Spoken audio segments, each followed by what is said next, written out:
back to your question earlier about what can leaders do to foster more authenticity or even more trust, is tell the truth, right? If the business is struggling, talk about it. You don't need to obsess about it. You don't need to over dramatize it. You don't need to be hyperbolic about it. But like, hey, it's not going well right now. We're not having a good month. We're not having a good quarter. I always like to think about the difference between the scoreboard and the game, right? The scoreboard tells the story of what's happening on the field or on the court or whatever sport we want to use. But it's not the game. It's just the scoreboard. But it matters because, like, if we look up and go, wow, we're losing by a lot, right? You and I are recording this and the Super Bowl just happened. It's like, that was a blowout.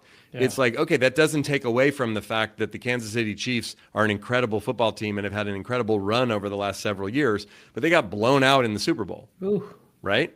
Not what people were expecting. And again, they lost to a team that they beat 2 years ago, and a lot of changes have happened. But like, I say that from the standpoint of whether you're a sports fan or not, it's like businesses have to have a very clear scoreboard. What are the goals? And how are we doing relative to those goals? And then we need to be constantly looking at it. But remember, the scoreboard isn't the game, because we can get so obsessed with the numbers that we forget, wait a minute, there's actual humans here we have to tend to and nurture and be in community with, whether we're winning or losing, whether the numbers are great or not.